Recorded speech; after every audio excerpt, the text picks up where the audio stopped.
Now it's recording. Okay. Well, now, let's rock and roll. Are we clear for takeoff? Clear for takeoff. And go ahead and just select toga. There you go. And then you can actually watch your hands underneath those, because if he comes back quick, it'll pinch a bit. Oh, here we go. Wow. Alright, your airspeed's alive. You're going to hear me say 100 knots, and you're going to hear me say V1, and then rotate. Use your rudders, there's 100 knots.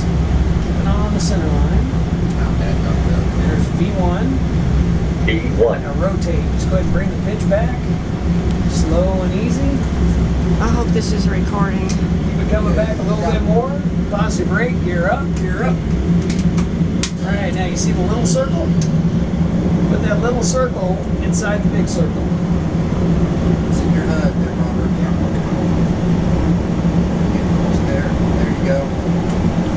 And you can let go of the thrust levers. It totally takes it from this point on. I'm going to bring you up a little bit. I think you need to be a little higher. Yeah, it helps. There you go. Bring the backrest up a little bit. Yep, I can do that as well. Alright, go ahead and I'm going to start giving you some less flaps here. I'll give you 3,000 feet. Let's try to level off at 3. There's 3,000. Go ahead and push the nose over. Put that little circle inside the big circle. Take some pressure. And we've got a lot of thrust and a lot of momentum heading up. There you go. Very good. I'm going to give you a turn back to the south. Going to fly back over the top of Paris and get a nice view of the Louvre.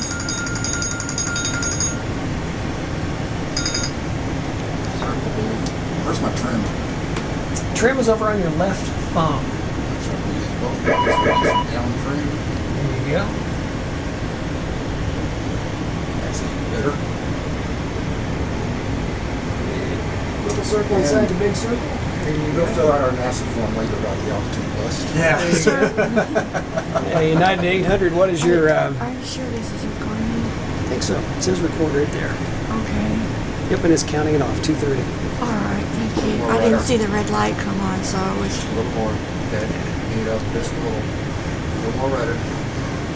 There you go. Nope, actually you don't need any rudder at all. Well, I'm just trying to get him to the circle. And using the rudder, he's got this little circle and the big circle. Yep, you can do it all with the angle of bank, all with your ailerons. If you start using rudder, it destabilizes the fly-by-wire. 2,500. Alright, we're just flying over a little snowy terrain outside. We're going to come vectors back around to land on runway 9 right. And if you start looking, here's Paris off to your right. And I'm actually going to descend you down to 2,000 feet. So I've got 2,000 feet in mode control panel. Select the flight level change.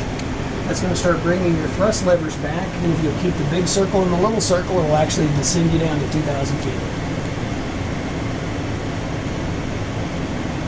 Alright, so the runway was at the airport we just took off of right there. It's got the north and the south complex. 2,500. You look up in front of us, you kind of see a black building standing up to the left. That's not the Statue of Liberty, the Eiffel Tower.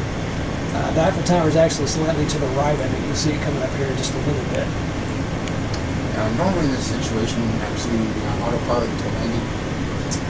It depends. Most of the time when we're vectoring around, the autopilot would be on. If you want to do that, we can do the autopilot. I got one that showed you. Is that a yes or a no? No. No? Okay. No, we want the full. I was going to say, I didn't figure you want the autopilot. No, we definitely want the full experience. Yeah, if you want to kind of roll it around a little bit, just kind of feel the maneuverability of it. The airplane will talk to you if you get over 30 degrees of bank, and it'll actually start pushing the wings back towards level if you go over 30 degrees of bank. That's pretty good. Bank angle. Yep. Bank angle. Feel it pushing you back? Yep. Oh, wow. And I understand there's a crash override button if I want to try and loop this. It would stop the airplane, yes. This is not a Citabria, okay? It's certainly not that maneuver. Yeah. I'll show you kind of a neat view here in just a second. Yep, go ahead and level at 2,000 feet. Hold the wings level for me for just 1 second. Turn back out. There you go. And this is what it would feel like being in, for instance, an SR-71. Approaching supersonic flight. And there's a nice view of the Eiffel Tower. Coming up just slightly to the right of the nose. I'm not sure where the big building is to the left. I'll be coming up over, there's the Seine River is just right there next. It kind of runs off to the left here.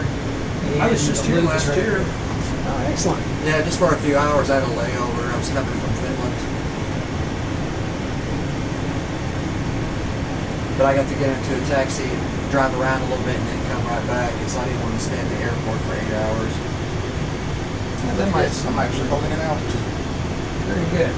Well, Robert, I hate to tell you this, but the airplane actually auto-trims for you to help hold altitude. I haven't been playing with it because initially I had a bunch of pressure on it. Yeah. And actually, other Robert, if you would, on the mode control panel, go ahead and select about a heading of 260. Okay. And push the little button in the middle of it. Up in the middle of the little knob. There you go. Now push the middle button. There you go. And you'll notice that it's telling you to turn slightly to the right. Just set up on an ILS for runway 9 right. You're squawking 7700. Right now you're squawking 6734. 6734. That was the last clearance the crew before you had. Wow, this is awesome. This makes the Microsoft Flight Simulator look like an arcade game from the 80s. Yeah, I get to do this several days a month. For real or just in the sim? Well, both actually. I like the airplane more than the simulator. Well, yeah, I'm sure. Good put. Alright, very good. Now let's pick up a heading of about let's go 280. There you go. And let's go ahead and start configuring the airplane to slow down. So, Robert, I'd like you to select flaps 1 if you would. Kind of have to pick it up out of a detent and slide it right back. Very good. And you'll notice on your speed tape up in the HUD, Yeah. that a little number 1 just popped up on the left-hand side. Yep. See it. That's your minimum maneuvering speed for flaps 1. So now if you reach up and you'll dial back to about 198-ish. That ought to match pretty close to the speed of your speed tape. Yep, you don't have to push anything even on that. No, you don't have to. Okay, it's just the heading, the block Yep. the heading, right? Okay. So what your auto throttles have done now is they've actually retarded, and you see your speed slowing back towards 198. Actually, at this point, if you go ahead and select flaps 5, you kind of have to lift it out of the detent again. Straight up. There you go. And then the only indication is flaps 5 came up there. It'll turn green when it's there. And Yeah. remember to hold 2,000 feet. It doesn't automatically trim it, so don't go down too much below 1,500. We'll start getting squawked at. Now, if you want to, you can go 1,500 feet on this. The flight level change, that'll help. The pitch altitude will help hold it there.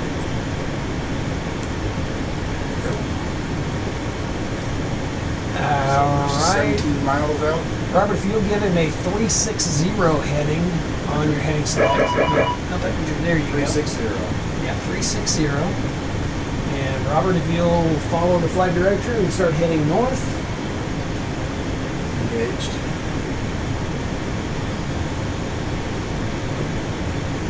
And what we're going to do, this is going to be very similar to any ILS you've flown.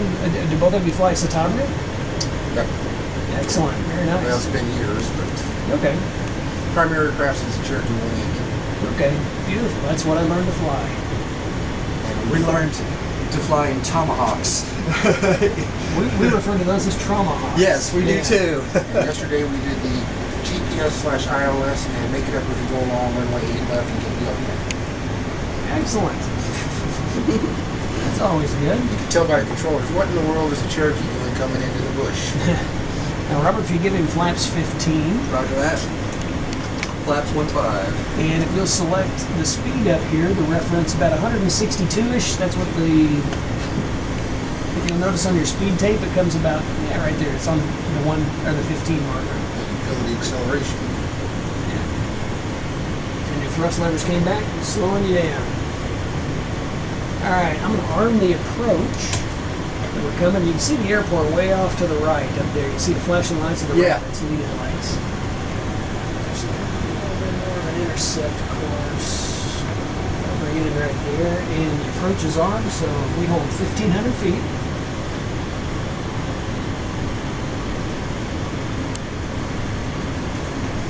And once you roll out on that heading, I'm going to give you a little bit of a push to get you closer to final.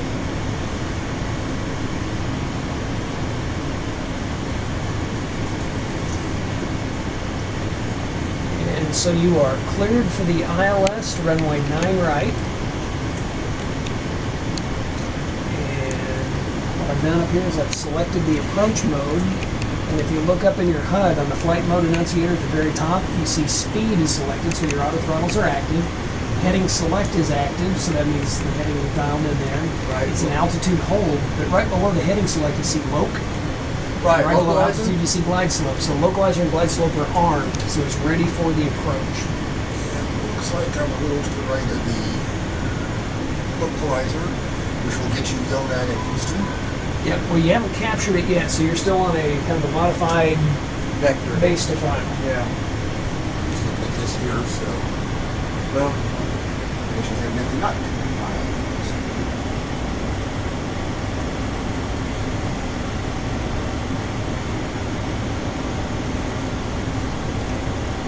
Alright, so you're right now, you are, if you look at the little map display you've got right down here, you see there's a little white squiggly line. That's a 30-second timer. So that stretches out 30 seconds. I'm actually bringing your scale down here so you can see it a little bit closer. So as soon as that touches the line, in 30 seconds, you'll be right on final for runway 9 right.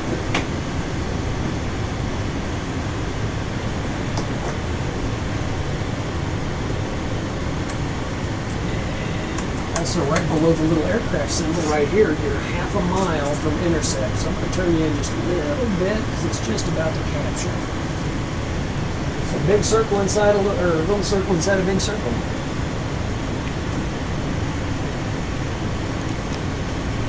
And there's your localizer capturing.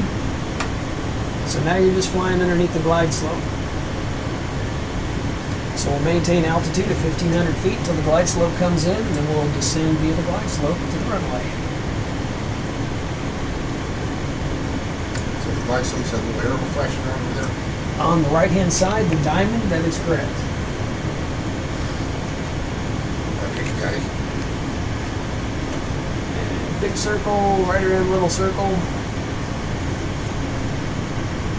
And while you're doing that, if you look at your map display right here, this vertical situation display, this is the runway, and that's your glide slope coming up. So you're flying straight and level right there. You're going to intercept the glide slope and fly down the runway.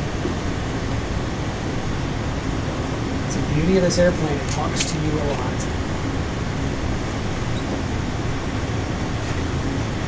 Spoilers. I'll get them in just a second.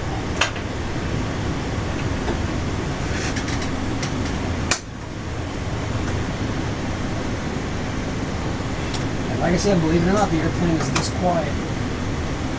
I just selected flaps 20 degrees. It doesn't slow the airplane down anymore, but it just slightly changes the pitch attitude. Glide slope. Disregard that. We're just vectoring under the glide slope to intercept. so far I'll go to 3 and then landing gear. Yep, as soon as the glide slope starts coming in, we'll select the gear down. Okay. I'm going to give us just a slight push to get closer to the glide slope here.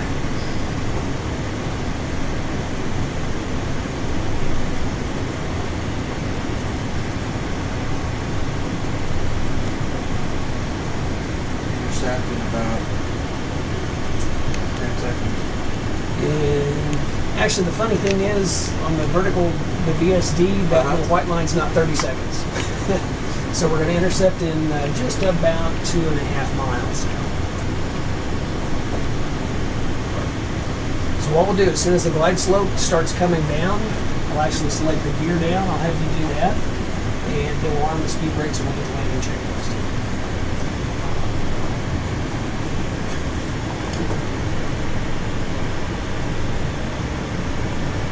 So Robert, as you're flying down on the glide slope, you'll hear the automation give you a 1,000-foot call, and then it'll call out 100 feet, and it's going to call out 50 feet.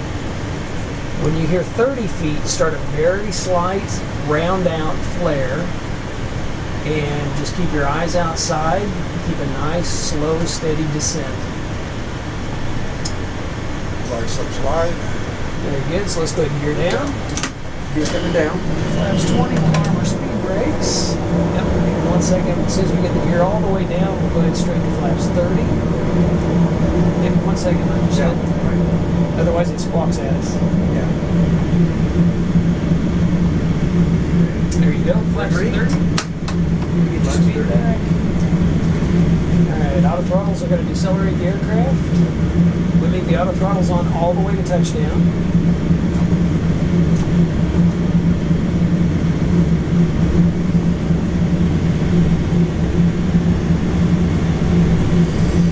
This is different when you're used to looking at round eagles, round gauges. A little bit high. Nope, you're actually, slightly you're right below. on. You're slightly below, not much, but just a tiny bit. Yeah. So put that little circle inside the big circle. You can disregard that. Actually, Robert, if you'll push that yellow caution. There you go. That. Okay. You're on glide slope now. 2 red, 2 white.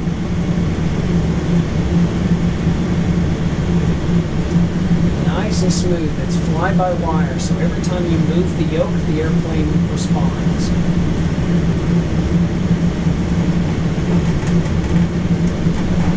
Slightly pull back. 30, 20, A little bit more. 10. Hold that right there. Nose down slightly. And now back. There we go. Alright. And reversers up. Back. Very good.